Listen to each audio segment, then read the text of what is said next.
Good morning and welcome. Today we're going to be learning about modern American acting technique. Now, all those people that you see on the movies, they are participating in something called realism, but that came from somewhere. I've made a brief history of American acting technique thanks to Mrs. Dryerlude, who's worked here and in Germany and who sort of taught this lesson the first time. So to start, we're just going to do a fast facts version, okay? So we are starting in Russia with the Moscow Art Theater, okay? So we're in Russia, it's cold, lots of people are drinking, and there's this man named Stanislavski. He is the father of modern realism, okay? So he's important. Everyone say Stanislavski. It's great. All right, so he worked and directed Chekhov at Moscow Art Theater, which he created, and then came to America in 1923. Are you staying with me?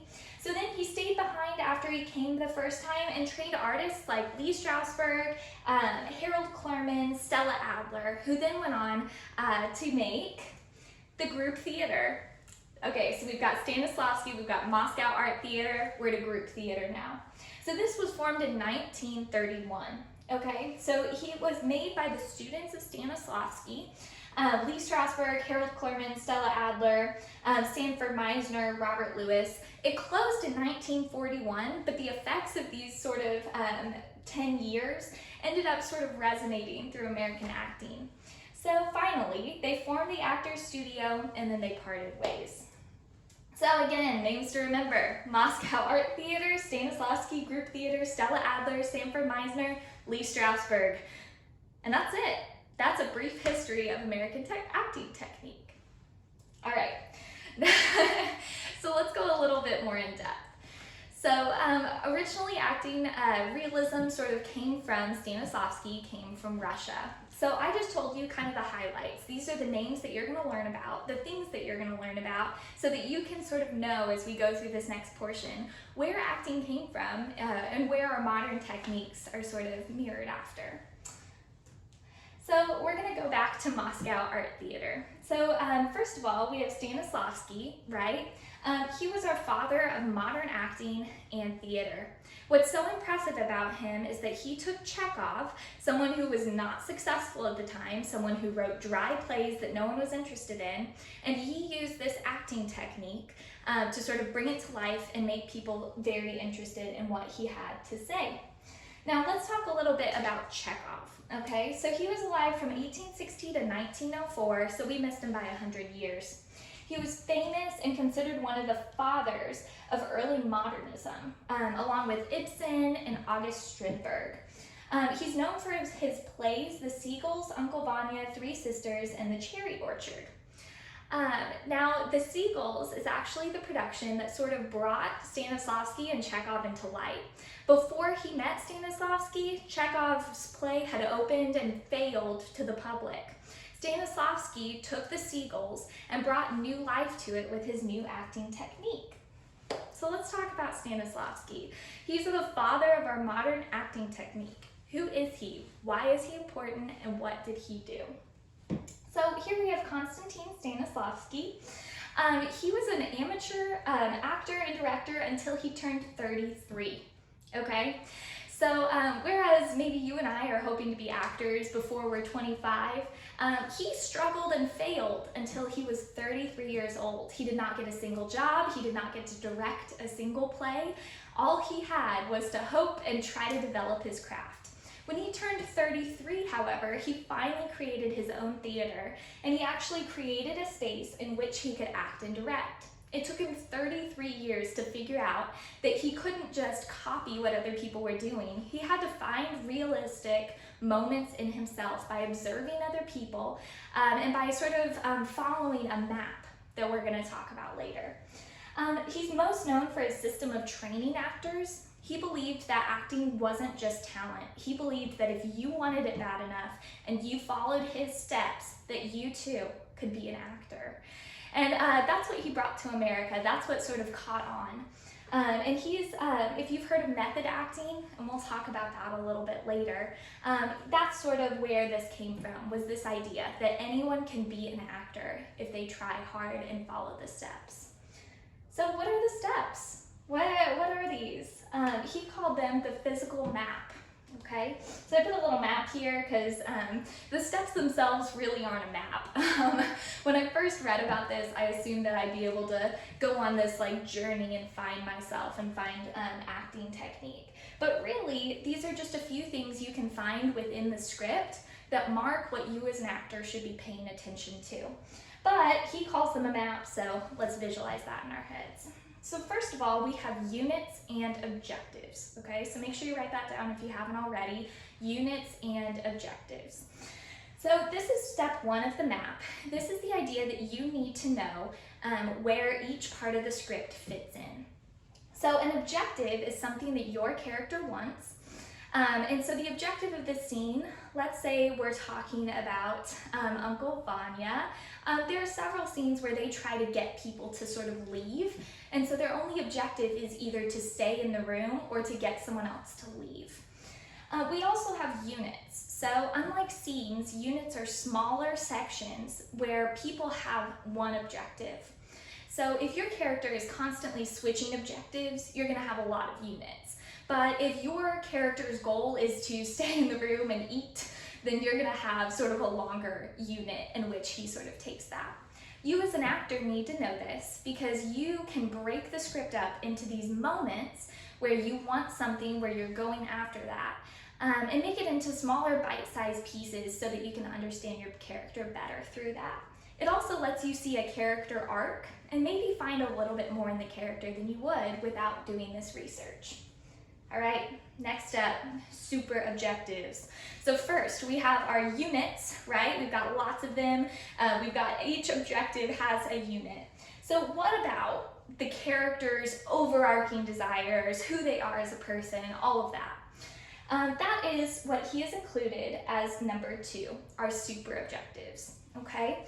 So Stanislavski knew that while it's important to know how the script works and how it's broken up into little pieces, it's also important to recognize the story as a whole. What is the character's goal? What are they trying to do here, okay? And I think of the Lion King. So we have Nala and we have Simba.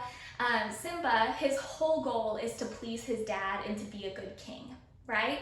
And so he meets challenges, things that along the way sort of stop him from achieving that goal. So for example, his Uncle Scar makes him think he killed his dad. How do you please your dad and be a good king if you kill him and you know you're not gonna be king anymore because you did this? Later, he comes back and he has to fight Scar again. He has to prove his innocence. All these steps he sort of has to overcome to realize his super objective. So in every single show, there's these little units, these little goals that actors have, but then there's also this sort of driving force, this super objective that we get to learn about as well. Okay, you still with me? We're 2 steps into the physical map. If you follow these steps, according to Stanislavski, you too can be an actor on stage, on film, on a TV show. So let's go to number 3. So step 3 is analysis. So at this point, your script should be pretty marked up. You should have been splitting up into sections or units. You should have been writing out what the objectives are for each unit, and you should know the overarching super objective that your character has in this show. Next step is the analysis. So in every single unit, you should be asking yourself the question, what do I do and why do I do it? It's important that you start with what do I do? A lot of times actors get lost because they don't know what they're supposed to be doing, right? They know the emotion behind it. They know, oh, well, you know, his dad is dead and so he's scared to go back. But what does that physically look like, right? What are you actually doing? So to go back to the Lion King, he actually physically is eating bugs and spending time with these kind of hooligans in the forest, right? And eventually he physically goes back to fight Scar. It's important that we know what you're doing first so that then you can create the justification for why you're doing it. If your script doesn't tell you what you should be doing, this is something you need to answer before you figure out the motivation. Use clues that are in the text to try to figure out what in the world you're doing on stage right then. Use other past productions to see what did they do, and then kind of find a way to create your own what you're gonna do with this character, and then justify it with that why, making sure that everything you do is in line with the script and then it matches your character. Okay, we are almost through. We have units and objectives, we have super objectives, we have analysis, so what do I do and why do I do it? Last but not least, we have the magic if. Now the magic if, remember when we said we'd talk about method acting? So some people have used the magic if to encourage actors to emotionally attach to their characters. Now, some people believe that that's good. Lee Strasberg, for example, one of the American teachers who sort of took on Stanislavski's teaching and brought it to America, he believed that the magic if meant that you had to go into your past experiences and bring up the actual emotions that your character is feeling.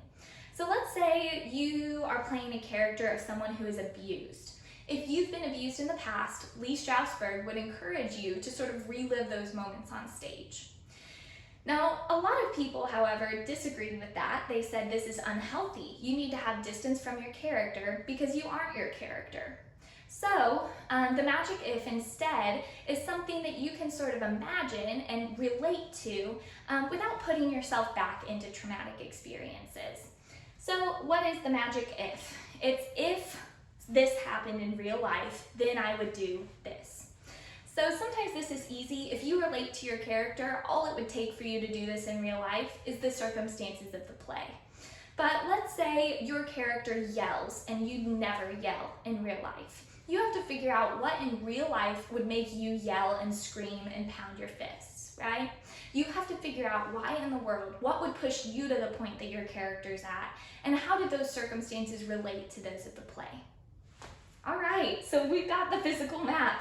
Number 1, units and objectives. Number 2, super objectives. Number 3, let's analyze this. What do I do and why do I do it? Number 4, we have the magic if. So in real life, how do I relate to this? Other important acting techniques that sort of come with this, Augusta Boal has Theater of the Oppressed games that we can learn a lot from. And that's sort of separate from what we've learned with Stanislavski. Another important acting person is Anne Bogart.